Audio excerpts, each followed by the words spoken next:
தமிழக வெற்றி கழகத்துடைய தலைவர் அவர்கள் நாளை வருகை குறித்து அனைத்து ஏற்பாடுகளும் சிறப்பான முறையில் செய்யப்பட்டு அனுமதி பெறப்பட்டிருக்கிறது. ஆகவே நாளை நிகழ்ச்சி எல்லோரும் வியக்கத்தக்க அளவிற்கு நிகழ்ச்சி அமையும்.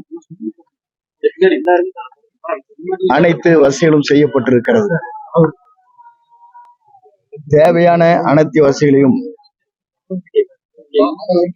என்னென்ன காவல்துறை அவர்கள் வேண்டுகோள் வைத்தார்களோ அந்த வேண்டுகோள் அனைத்தும் நிறைவேற்றப்பட்டிருக்கிறது.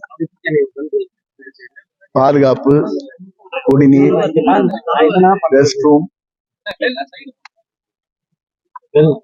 அதே போல அனைத்து வசதிகளும் இங்கே செய்யப்பட்டிருக்கிறது. குறிப்பாக இதற்கு பாசோ QR கோடு கிடையாது. யார் வேண்டுமானாலும்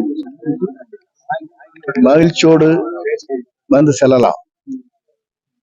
ஆகவேதான் வருகின்றவர்களுக்கு குடிநீர், மருத்துவ வசதி, அதே போல அவர்களுக்கு முழு பாதுகாப்பு தருவதற்கு ஏற்பாடுகள் செய்யப்பட்டிருக்கிறது. ஒரு சில தொலைக்காட்சியில் ஒரு தொலைக்காட்சியில் உணவு வழங்கப்படும் என்று குறிப்பிடப்பட்டிருக்கிறது. அது போன்ற நிலை இல்லை.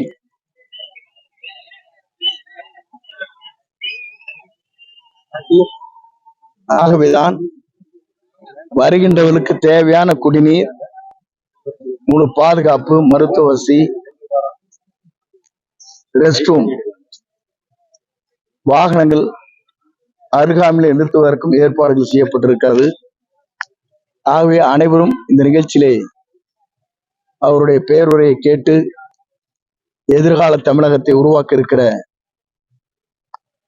தமிழக வெற்றி கழகத்தினுடைய தலைவர் அவர்களை வாழ்த்தி நீங்கள் செல்லலாம் என்பதை மகிழ்ச்சியோடு நான் தெரிவித்துக் கொள்கிறேன். 30,000 பேருக்கு மேல வருவாங்க. ஒரு 20 இடங்களிலே கழிப்பிட வசதிகள் செய்யப்பட்டிருக்கிறது. மாநிலத்துல பாத்தீங்கன்னா தண்ணி டேங்க் வந்து சைடுல வச்சிருக்காங்க. போயிட்டு குடிச்சு குடிக்கிறதுல சிரமம். அதுக்கு மாற்ற இந்த டைம் தண்ணி சைடுல தான் வைக்கிறாங்க. இல்ல, குடிநீர் சுற்றும் வைக்கப்பட்டிருக்கிறது. குடிநீர் உள்ளே இருக்க வருகின்றவர்களுக்கு கையிலே தண்ணீர் பாட்டில் வழங்கப்படும். டைம் எது சொல்லிருக்கீங்களா? நாளை காலை வரவங்க எத்தனை மணிக்கு வரணும்? எல்லோருமே 8 மணி அளவில் இங்கே வருகிறது நிகழ்ச்சியை கலந்து கொள்ளலாம்.